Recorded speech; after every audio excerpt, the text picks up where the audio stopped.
പ്രതിപക്ഷ ബഹളത്തെ തുടർന്ന് ഇരുസഭകളും ഇന്നും പ്രക്ഷുബ്ധമായി. ലോക്സഭ ഇന്നത്തേക്ക് പിരിഞ്ഞു.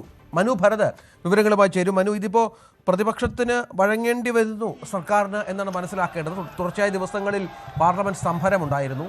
ഇന്ന് ഏറ്റവും പുതിയ വിവരം എന്താണ്? രഞ്ജിത്ത്, ഇന്നും പാർലമെൻറ്റിൻ്റെ ഇരു സഭകളിലും നമുക്ക് ഈ പ്രക്ഷുബ്ധമായ ഒരു സാഹചര്യം തന്നെയാണ് കാണാൻ കഴിഞ്ഞത്. 2 തവണകളിൽ ആയി സഭകൾ നിർത്തിവെക്കുന്നൊരു സാഹചര്യം ഉണ്ടായി. പിന്നീട് ലോക്സഭ ചേർന്ന് ഇന്നത്തേക്ക് പിരിയുന്നതായി സ്പീക്കർ വ്യക്തമാക്കി. രാജ്യസഭയിലും ഇതുപോലെ 2 തവണ സമ്മേളനം നിർത്തിവെക്കേണ്ട ഒരു സാഹചര്യം ഒക്കെ ഉണ്ടായി. ഏതായാലും പ്രതിപക്ഷത്തിൻ്റെ ഒരു പ്രധാന ആവശ്യം കേന്ദ്ര ആഭ്യന്തരമന്ത്രി അമിത്ഷാ എത്തണം.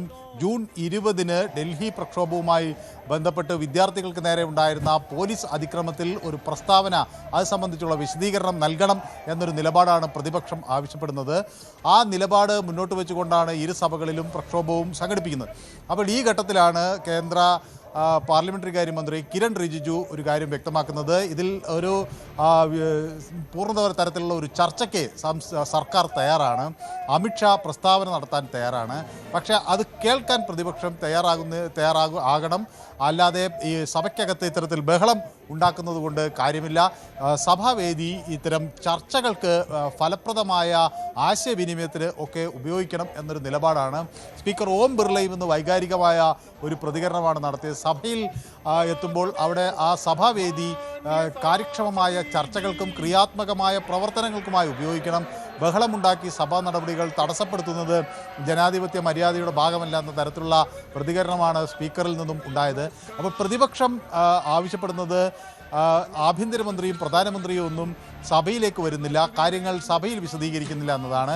പക്ഷേ ഭരണപക്ഷത്തിൻ്റെ നിലപാട് അവർ ഇരുവരും സഭയിലേക്ക്, പ്രത്യേകിച്ച് ആഭ്യന്തരമന്ത്രിയൊക്കെ വരാൻ തയ്യാറാണ്, വിശദീകരിക്കാൻ തയ്യാറാണ്. പക്ഷേ അത് കേൾക്കാൻ പ്രതിപക്ഷം തയ്യാറാകുന്നില്ല. മറിച്ച് ബഹളമുണ്ടാക്കുക, ഹംഗാമ എന്ന വാക്കാണ് ഉപയോഗിക്കുന്നത്. ഹംഗാമയുണ്ടാക്കി മൊത്തം പ്രശ്നങ്ങൾ ഒരു പാർലമെൻറ്റ് സ്തംഭിക്കുന്ന തരത്തിലേക്ക് കൊണ്ടുപോകുന്നു.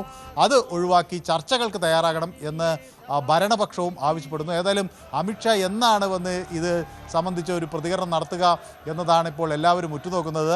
മിക്കവാറും അത് 12-ാം തീയതി ഉണ്ടാകും എന്നാണ് കരുതുന്നത്. ഇന്ന് അമിത്ഷാ പാർലമെൻറ്റിൽ എത്തിയേക്കുമെന്നൊക്കെ ചില പ്രതീക്ഷകൾ ഉണ്ടായിരുന്നു. നമ്മുടെ കേരളം എന്ന പേര് മാറ്റുന്നതിനെ സംബന്ധിച്ചുള്ള amendment bill, name alteration bill ഇന്ന് വരുന്നൊരു സാഹചര്യത്തിൽ അത് അമിത്ഷാ അവതരിപ്പിക്കും എന്നാണ് കരുതിയിരുന്നത്. ഏതായാലും അമിത്ഷാ വന്നില്ല.